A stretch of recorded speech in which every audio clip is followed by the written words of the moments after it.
علاء من الرياض له هذا السؤال، يقول: كيف السبيل إلى صلاح القلب وتطهيره من الغل والحسد، وما أبرز الأسباب المعينة على صلاح القلب في هذه الحياة؟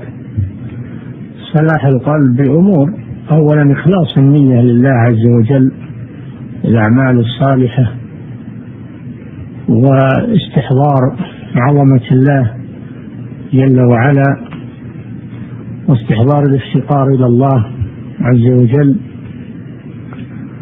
والإكثار من ذكر الله. قال تعالى: الذين آمنوا وتطمئن قلوبهم بذكر الله، ألا بذكر الله تطمئن القلوب. فمما يحيي القلوب الإكثار من ذكر الله. وقد قال صلى الله عليه وسلم: مثل الذي يذكر الله والذي لا يذكر الله كمثل الحي والميت.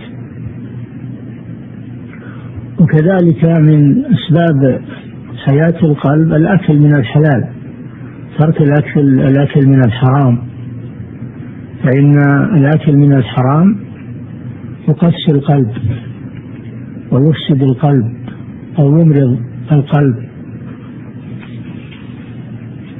لأن الغذاء الخبيث يؤثر على القلب وعلى البدن.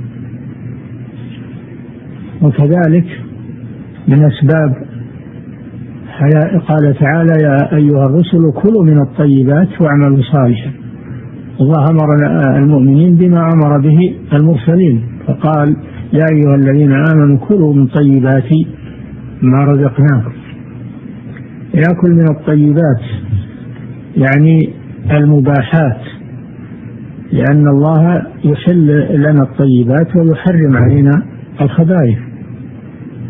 فالتغذي بالطيبات وهي المباحات هذا يغذي القلوب تغذية طيبة، تغذي بالخبائث يغذي القلوب تغذية خبيثة. وكذلك مما يمرض القلوب الاستماع إلى الأغاني والمعازف والمزامير التي كثرت في هذا الزمان. وكذلك مما يمرض القلوب أو يميتها العكوف على الفضائيات وعلى الإنترنت وما يبث في هذه الوسائل من الخبث والأفكار الخبيثة، الشهوات المحرمة والمناظر القبيحة، فهذا مما يمرض القلوب.